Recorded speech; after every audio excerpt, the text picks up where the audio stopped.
ගොඩක් විස්තර කතා කරපු හින්දා මේ අපි මූලික කරුණු ටික කතා කරමු. ඊට අමතරව තමුන්නාසලා ප්‍රශ්න මොනවා හරි තියෙනවා නම් ඉදිරිපත් කරන්න.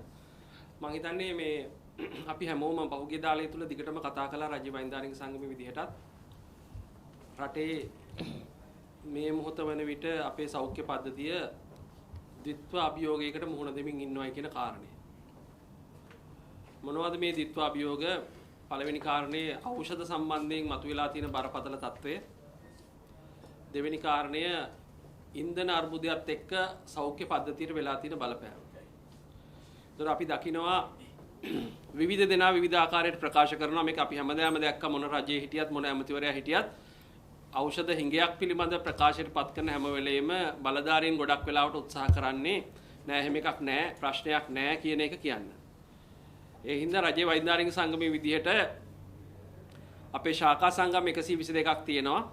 ඒ හරහා මේ බිම් මට්ටමේ තියෙන තොරතුරු ඒ කියන්නේ මේ වෙනකොට රෝහල් වල මොනවද නැති ඖෂධ තොග පිළිබඳ ඉතාම බරපතල ප්‍රශ්නයක් තියෙන්නේ කොයි තැන්වලද කියන කාරණා සම්බන්ධයෙන් මොන ඖෂධ කියන කාරණේ සම්බන්ධයෙන් තොරතුරු මේ වෙනකොට එකතු කරමින් පවතිනවා. මේ වෙනකොට රෝහල් ගණනාවක තොරතුරු අපිට අද දවසේ ඇතුළතත් ලැබිලා තියෙනවා. දැන් මේ තියෙන්නේ සමස්ත නැගෙනහිර පළාත තුල මේ වෙනකොට out of stock ඒ කියන්නේ බෙහෙත් නැහැයි කියලා ත්‍රිකුණාමලේ රෝහල, අම්පාර රෝහල, මඩකලපුව ශික්ෂණ රෝහල ඇතුළු රෝහල් ගණනාවකින් අපිට ඒ ඖෂධවල නම් ලයිස්තුත් එක්ක ඇවිල්ලා තියෙනවා. මේක ඊටාම් බරපතල තත්ත්වයක්. මම හිතන්නේ මේ ඖෂධ ලයිස්තු ටික අපිට බැලුවොත් එහෙම සෞඛ්‍ය අමාත්‍යාංශය මේක දන්නේ නැහැ කියලා කියන්න බෑ. සමහර ඒවා අත්‍යවශ්‍ය ඖෂධ. සමහර ඒවා අපිට යම් ඖෂධ වලින් රිප්ලේස් කරන්න පුළුවන් ඒවා. නමුත් ඒ රිප්ලේස් කරන්න එහෙම නැත්නම් අපිට ආදේශක විදිහට පාවිච්චි කරන ඖෂධ පවා දැන් මේ තියෙන ත්‍රිකුණාමලේ රෝහලේ මේ වෙනකොට එක පෙත්තක්වත් නැති ඖෂධ ලයිස්තු. එතන මේ ගත්තාම මේ ඊටාම පැහැදිලිව රට තුල ප්‍රශ්නයක් තියෙනවායි කියන එක පැහැදිලි. වාසනාවන්ත තත්ත්වය තමයි තාමත් මේ එක බේතක් නැති උනායි කියලා මිනිස්සුන්ට මැරෙන්න තැනට ගිහිල්ලා නැහැ. මොකද වෛද්‍ය ශාස්ත්‍රයේ තියෙන නිපුණතාවයන් පාවිච්චි කරලා එක ඖෂධයක් වෙනුවට ආදේශකයක් තව ඖෂධයක් පාවිච්චි කරලා ජීවිත බේර ගන්න පුළුවන් වෙලා තියෙනවා. නමුත් අපි එදා කියපු විදිහට අදත් කියන්න තියෙන්නේ මේ තත්ත්වය හරියට කළමනාකරණය කරගත්තේ නැත්නම් ත්‍රිකුණාමලේ විතරක් නෙමේ මේ තියෙන හම්බන්තොට රෝහලේ මේ තියෙන පානදුර රෝහලේ ඊළඟට අපි ගත්තාම කඹුරුපිටිය රෝහලේ තත්ත්වය අපි ළඟ වාර්තා වෙලා තියෙනවා මේ වෙනකොට ජාතික පිළිකා ආයතන එහෙම නැත්නම් අපේක්ෂා රෝහලේ තත්ත්වය පිළිබඳව වාර්තා වෙලා ජයවර්ධනපුර රෝහලේ පවා නොමැති ඖෂධ ලයිස්තු මේ වෙනකොට ලැබිලා තියෙනවා. අද දවසේ ඇතුළත සියලුම රෝහල් වල ප්‍රධාන රෝහල් වල ජාතික රෝහල් ඇතුළුව ශල්‍ය උපකරණ ඊගාවට ශල්‍ය කර්ම සඳහා ඒ නිර්වින්දනය කරන්න අවශ්‍ය ඖෂධ ඒ සියලුම ඖෂධවල හිඟතාවයන් පිළිබඳ ඒ ඖෂධවල මේ මොහොතේ පවතින බරපතල තත්ත්වය පිළිබඳ වාර්තා අද අපිට ලැබෙන නියමිතයි. මේ සියල්ලම සෞඛ්‍ය අමාත්‍යාංශය මේව දන්නේ නැත්නම් අපි රජ්‍ය වෛද්‍යානික සංගම විදිහට ලෑස්ති මේ තොරතුරු සෞඛ්‍ය අමාත්‍යාංශයට ලබා දෙන්න. ඒ කියන්නේ බිම් මට්ටමින් හරි කළමනාකරන පද්ධතියක් නොමැති වීමේ අඩුපාඩුව හරහා එක පැත්තකින් හරියට තොරතුරු නොලැබීම සහ අනිත් පැත්තෙන් සමහර නිලධාරීන්ගෙන් ලැබෙන උපදෙස් වැරදි උපදෙස් හරහා මේ පවතින තත්ත්වය පිළිගන්නේ නැතුව ඉස්සරහට යන්න උත්සාහ කිරීම. ඕනම ප්‍රශ්නයක් නිවැරදි කරන්න නම් අපිට පළවෙනි පියවර තමයි රටේ ප්‍රශ්නයක් වෙන්න පුළුවන් සෞඛ්‍ය ශාස්ත්‍රයේ ප්‍රශ්නයක් වෙන ප්‍රශ්න පිළිගන්න ඕනේ. ප්‍රශ්නයක් තියෙනවායි කියන එක පිළි අරගන්න යන්න ඕනේ ඉස්සරහට. එහෙම නැතුව ප්‍රශ්නයක් නෑ කියලා හිතීමේ ප්‍රතිඵලය අද රටේ තත්ත්වය බැලුවමත් අපිට පේනවා. මේ අවුරුද්දකට කලින් රටේ මේ වගේ තත්ත්වයක් උද්ගත වෙනවායි කියලා බලධාරීන්ට මේ සම්බන්ධයෙන් මතයක් ප්‍රකාශ කරපු අවස්ථාවේදී කවුරුත් පිළිගත්තේ නැහැ. අන්තිමට සම්පූර්ණ රටම අගාධයට ගිහිල්ලා තමයි අද කෙලවර වෙලා තියෙන්නේ. ඒතර සෞඛ්‍ය ශාස්ත්‍රයේ පවා මේ මුලින්ම පිළිගන්න මේ වගේ තත්ත්වයක් තියෙනවායි කියලා. ඊට පස්සේ ඉදිරිපත් කරන්න මේක විසඳගන්න මොකක්ද තියෙන වැඩපිළිවෙල කියලා. එහෙම නැතුව අර නිලධාරීන්ගේ එහෙම නැත්නම් දේශපාලකයන්ගේ වචන වලින් සෑහීමකටපත් වෙන්න පුළුවන් කාලෙක නෙමෙයි අපි ඉන්නේ. මොකද මේ දේශපාලකයන් මේ ඇමතිවරුන් කියපු ප්‍රකාශ අපේ ජනතාවගේ ඇස් ඉදිරිපිටම බොරු වෙලා ඉවරයි. ඒ නිසා ඒ අය කියන දේවල් තම දොයිතුවකට මායින් කරන්නේ නැති තැනට විශ්වාස කරන්නේ නැති තැනට රට ගමන් කරලා තියෙනවා. ඒ නිසා රජ්‍ය වෛද්‍යානික සංගම විදිහට කියන්නේ මුලින් ප්‍රශ්න පිළිගන්න, ප්‍රශ්නය ඉදිරි සති දෙක තුන ඇතුළත බරපතල වෙන්න පුළුවන් කියන කාරණේ පිළිගන්න, ඒ සඳහා විසඳුම් මොනවද කියලා අපි ඉදිරිපත් කරලා තියෙන විසඳුම් ඒ හරහා ක්‍රියාත්මක වෙන්න. එහෙම නැති වුණොත් ඊටාම් බරපතල තැනකට මේ සෞඛ්‍ය පද්ධතිය ගමන් කරන්න පුළුවන්. මොකද අවසානයේදී වන්දි ගෙවන්න වෙන්නේ රෝගී ජනතාවට තමන්ගේ ජීවිතවලින්. ඒ ඖෂධ සම්බන්ධයෙන් තියෙන ප්‍රශ්නය මොකද මේ සියල්ල මේ ආර්ථික අර්බුදය විසින්ම ඇති කරන ප්‍රශ්න නෙමෙයි. එක පැත්තකින් අකාර්යක්ෂමතාව, අනිත් පැත්තකින් හැමදාම සෞඛ්‍ය ශාස්ත්‍රයේ වෙලාගත් දූෂණ සහ ආක්‍රමිකතා. මේ සියල්ල නොවෙනස්ව ඉදිරියට ගමන් කරනවා. ඇමතිවරු මාරු වුණත් ඒ සියල්ල ඉදිරියට ගමන් කරමින් තියෙන මොහොතක තමයි අපිට කතා කරන්න වෙලා තියෙන්නේ. ඒ නිසා ඒ සියල්ල සැලකිල්ලට අරගෙන විගණකාධිපති වාර්තා ඊටාම් පැහැදිලිව එදා වගේම අදත් ඉදිරිපත් වෙමින් තියෙනවා. රුපියල් 6ට මිලදී ගන්න පුළුවන් සමහර ඖෂධ හදිසි මිලදී ගැනීම කියන කඩතුරාවට මුවා වෙලා රුපියල් 600ට තමයි මිලදී ගන්න. 100 ගුණයකින් මිල ඉහළ ගිහිල්ලා. ඒතර මේ කතා කරන මාතෘකා සමහර ඒවා ඖෂධ මාෆියාවට වාසියක්. ඒ අය බලාපොරොත්තු වෙන්නේ ඖෂධ හිඟයක් රට තුල නිර්මාණය කරන්න. ඒ හරහා ඒ අය බලාපොරොත්තු වෙන්නේ කිහිප දෙනෙකුට වාසි ගන්න පුළුවන් හදිසි මිලදී ගැනීම කියන ඒ වචනෙට මුවා වෙලා Tamanට අවශ්‍ය දේ කරගන්න. ඒ හරහා ඊටාම අසීමාන්තික විදියට ලාභ ලබා ගන්න. ඒතකොට ඒකට අවශ්‍ය පාර කැපිලා තියෙනවා. ඒකට අවශ්‍ය වැඩපිළිවෙල යනවා. මොකද මේ ඇනෝම් කලට වේලාවට නිකුත් නොකිරීම, සැපයුම් කරුවන්ට අවශ්‍ය මුදල් නිසි කලට නොගෙවීම හරහා සමස්ත මේ ශාස්ත්‍රයේම අද විශාල බරපතල හානියකටපත් වෙලා තියෙනවා. ඒ වගේම පෞද්ගලික අංශයටත් මේකට අද මුහුණ දෙන්න වෙලා තියෙනවා. විශේෂයෙන්ම ඉන්ධන අර්බුදයත් එක්ක පෞද්ගලික අංශය තුල පෞද්ගලික ඖෂධ සල්වල පවා සාමාන්‍ය අපි ෆාමසි කියලා හඳුන්වන ෆාමසි වල පවා බෙහෙත් අද ඊටාම බරපතල හිඟයකට මුහුණ දෙන්න සිද්ධ වෙලා තියෙනවා. ඒ නිසා ඉස්පිරිතාලේ නැහැයි කියලා ලියන බේත එදා අපිට ප්‍රශ්නයක් නැතුව මිලදී ගැනීම හැකියාව තිබිච්ච කෙනාට ප්‍රයිවට් ෆාමසියකින් මිලදී ගන්න පුළුවන්කම තිබුණා. නමුත් අද කනගාටුවට කාරණේ තමයි ඉස්පිරිතාලේ නැහැයි කියලා අපි පිටට ලියන බේත හොයන්න ෆාමසි 10කට යන්න වෙලා තියෙනවා සාමාන්‍ය ජනතාවට. එහෙම ගිහිල්ලත් සමහර බේත් හොයාගන්න බැරි තත්ත්වෙ ගිහිල්ලා තියෙනවා. අනිත් පැත්තෙන් ගත්තාම ඖෂධවල මිල ඩොලර් එකේ වැඩිවීමත් එක්ක ඊට අමතරව ඊටත් අසීමාන්තික ලෙස අනුපාතික නොවන විදිහට සමහර ඖෂධවල විශේෂයෙන් දියවැඩියාව අධික රුධිර පීඩනය ඇදුම වගේ ඒ සුලභව අපිට ජනතාව අතර තියෙන රෝග සඳහා භාවිත කරන ඉතාම සුලභව බහුලව භාවිත කරන ඖෂධවල පවා මිල 100 200 300 ගුණයකින් ඉහළ ගිහිල්ලා තියෙනවා. සමහර ඖෂධ රෝගීන් මාසයකට බෙහෙත් ලිව්වම සතියකට තමයි ගන්න පුළුවන්කම තියෙන්නේ කලින් ගත්ත මිලට. ඒ නිසා ඊටාම් බරපතල තත්යකටපත් වෙලා තිනවා. රජයේ රෝහල් පද්ධතිය විතරක් නෙමේ පෞද්ගලික අංශයටත් අද මේකට මුහුණ දෙන්න වෙලා තිනවා. විශේෂ ඖෂධ බෙදා හැරීමේ කටයුතු. දැන් අපි එළවලු බෙදා හැරීම ඉන්ධන අර්බුදයත් එක්ක වෙලා තියෙන ප්‍රශ්න ගැන අපි කතා කරනවා. නමුත් අද වෙනකොට ඒක ඖෂධ ශාස්ත්‍රයටත් බලපාලා තිනවා. ඖෂධ පවා රට පුරා බෙදා හැරීමේ කටයුතු අඩපණ වෙලා තිනවා ඉන්ධන අර්බුදයත් එක්ක. ඒ නිසා මේක ඊටාම බරපතල තත්ත්වයක්. මේ සියල්ලට සාමූහික උත්තරයක් දෙන්න බැරි වුණොත් එහෙම සමස්ත රජයේ සේවය වගේම පෞද්ගලික අංශ සෞඛ්‍ය අංශයත් කඩා වැටීමේ අවදානමකට ලක් වෙලා තියෙනවා කියන කාරණේ අනතුරු වැඟීමක් ලෙස මේ මොහොතේ කරන්න ලෑස්තියි. මේ වෛද්‍යවරුන්ට ඉඳහමුදා ඔය කියන මේ ඉන්ධන හල් වලින් ලබා දෙනවා කියලා පොසිටිව් ඒවා ලැබුණාද මොකක්ද ඒ තත්ත්වය? මම හිතන්නේ මේ කාරණේ කොහෙන් ජනමාධ්‍යට ආවද කියලා අපි දන්නේ නැහැ. මම අර ඉස්සෙල්ලා පළවෙනි කාරණේ තමයි මේ වෛද්‍යවරුන්ට තෙල් දුන්නයි කියන එකෙන්ම ප්‍රශ්නේ විසඳෙන්නේ නැහැනේ. මම කිව්වා මේක ටීම් වර්ක් එකක්. එහෙම නැත්නම් මේ සෞඛ්‍ය කියන එක ඒකාබද්ධව යන මෙහෙයුමක්. ඒතකොට වෛද්‍යවරුන්ට විතරක් තෙල් දුන්නයි කියන කාරණය මම දන්නේ කවුරු එක එළියට දැම්මද කියලා. ඒ හරහා අනවශ්‍ය බෙදීමක් එහෙම නැත්නම් අනවශ්‍ය විදිහේ මතවාදයක් සමාජය තුළ නිර්මාණය කරන්න සමහර කෙනෙකුට ඕන වුණාද මන් දන්නේ මොන අරමුණකින් ඒක ආවද කියලා. මොකද අද දවසේ අපි ඒක සම්බන්ධයෙන් ගරු අමාත්‍යතුමත් සමග පැවති ඒ අමාත්‍යතුමා කාර්යාලයේ පැවති සාකච්ඡාවේදී සෞඛ්‍ය ලේකම් සහ සෞඛ්‍ය අධ්‍යක්ෂක ජෙනරාල්තුමාගේ විමසීමක් කළා. අපි කවුරුවත් දන්නෙත් නෑ මෙහෙම එකක්. මොකද්ද මේ ජනතුමා ලැබෙන්නේ නැද්ද එහෙම? නෑ කිසිසේත්ම මේ දක්වා ලැබිලා නැහැ.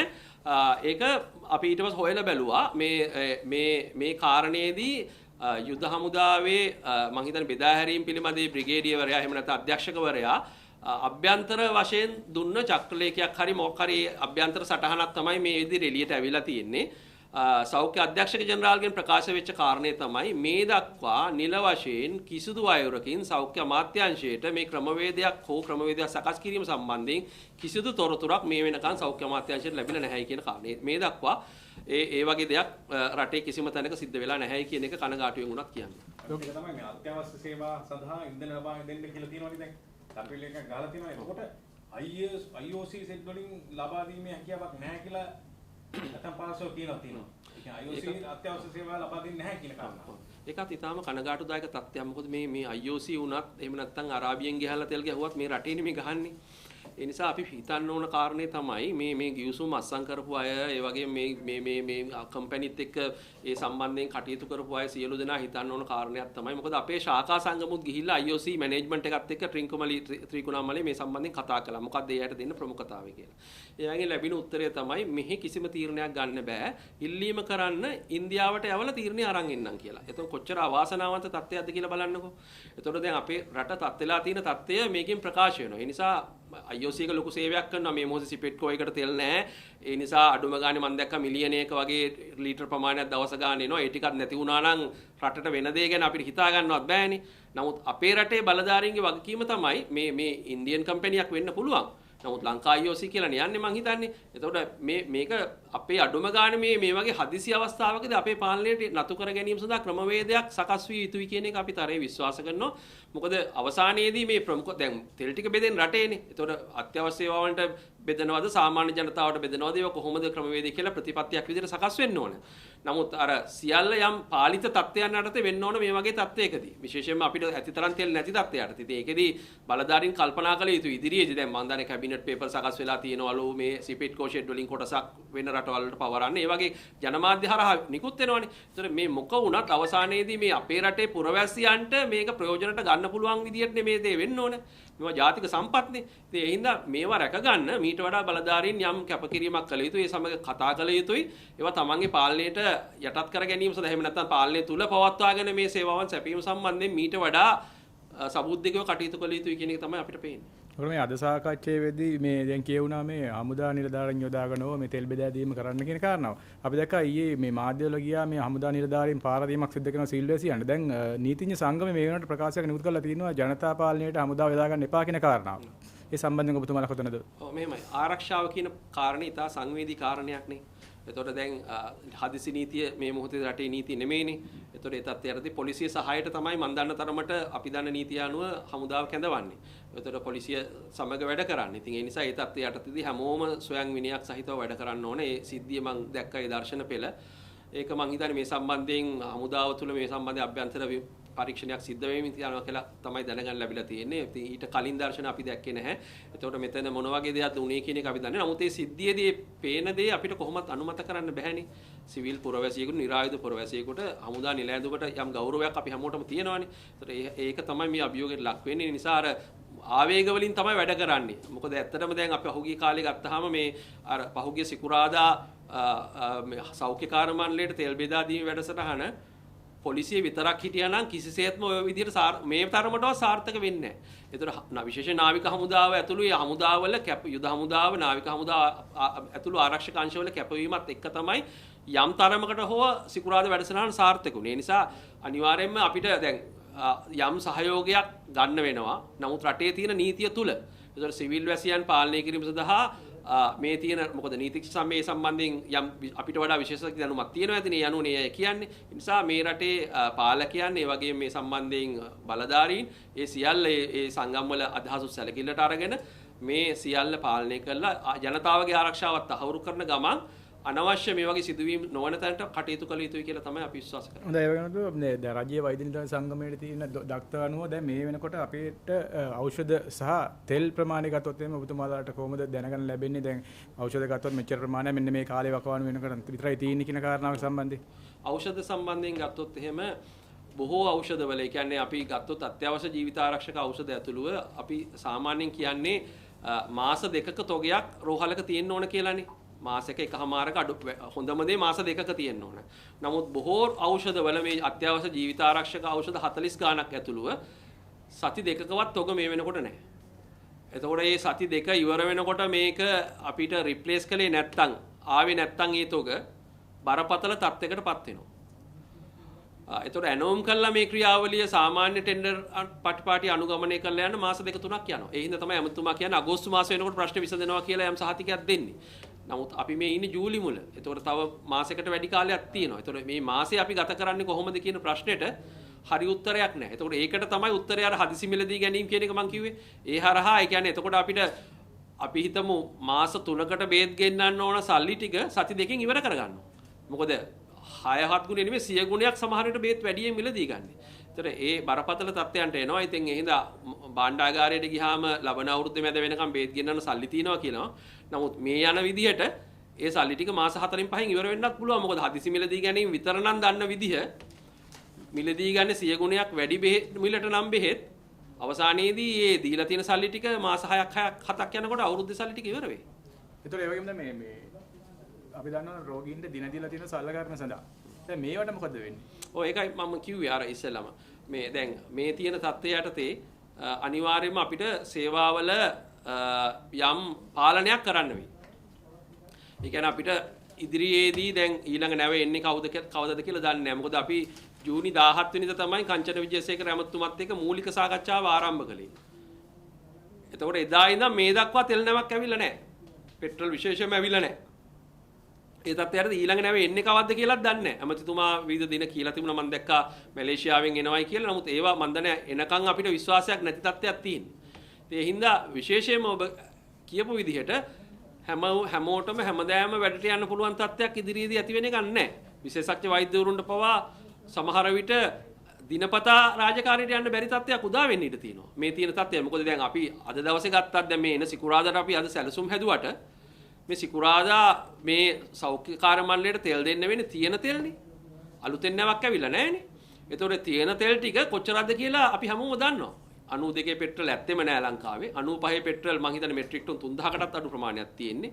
ඩීසල් තියෙන ටික අපිට බලාගාර ටික දුවන්න, ඊගාවට පොදු ප්‍රවාහනය දුවන්න, ඊගාවට කර්මාන්ත ශාලා ටික දුවන්න ඕන වෙනවා. ඒ හින්දා දෙන්න බැරි වෙනවා. ඉතින් මේ තත්ත්වය යටතේ අනිවාර්යයෙන්ම සේවාවන් සීමා කරන්න වෙයි. එතෙන්දී විශේෂයෙන්ම අත්‍යවශ්‍ය ජලකර්ම ටික අනිවාර්යෙන් ජීවිත බේර ගන්න අපිට කරන්න වෙයි. නමුත් සමහර වෙලාවට ඔය කියන පරිදි අර අපිට යම් කාලයකට ප්‍රමාද කරන්න පුළුවන් දේවල් ප්‍රමාද කිරීමේ ක්‍රියාවලියකට එළඹෙන සතියෙන් පස්සේ අපිට යන්න වෙයි. මොකද මේ තත්ත්වය අපේ පාලනයෙන් තොරව තියෙන්නේ. සෞඛ්‍ය පද්ධතියට විතරක් කළමනාකරණය කරගන්න පුළුවන් මට්ටමක නෙමෙයි තියෙන්නේ. ඒතර ඔය කෙනාගෙන රට ලොක්ඩවුන් එකක් කරන්න සිද්ධ වෙයි ඉදිරියේදී. මං හිතන්නේ ඒක බලධාරීන් විසින් තීරණය කළ යුතු දෙයක්. ලොක්ඩවුන් එකේ හොඳ නරක අපි අත්විඳලා තියෙනවා. සමාජයක් විදිහට රටේ ආර්ථිකයට හරහා වෙන අහිතකර මීටත් වඩා වෙන අහිතකර බලපෑම, ජන ජීවිතයට වෙන බලපෑම, එදා වේල එදිනෙදා ජීවත් වෙන මිනිහෙක් කොහොමද ජීවත් වෙන්නේ කියන කාරණේ සම්බන්ධයෙන් අපිට ඕනවටත් වඩා අත්දැකීම් තියෙනවා. ඒ නිසා ඊටාම් පරිස්සමෙන් ගත යුතු කාරණයක්. මං හිතන්නේ මේ සම්බන්ධයෙන් මේ වෙනකොට ඊට වඩා මෙහා පැත්තේ අපිට ගන්න දේවල් තියෙනවා. ඒ නිසා ප්‍රමුඛතාවය හරියට හඳුනා ගැනීම තමයි මේ මොහොතේ වෙන්න ඕනේ. ඉතින් අර ශ්‍රේෂ්ඨාධිකරණය ඉල්ලලා තියෙන විදිහට මං හිතන්නේ නීතිපතිවරයා මේ සම්බන්ධයෙන් සවිස්තරාත්මක වාර්තාවක් අධිකරණයට ඉදිරිපත් කළා. ඒ හරහා ජනතාව දැනුවත් කරයි කියලා අපි බලාපොරොත්තු වෙනවා. සංගමයකට උතුමාලා ඔබ කිමත් තියෙනවා.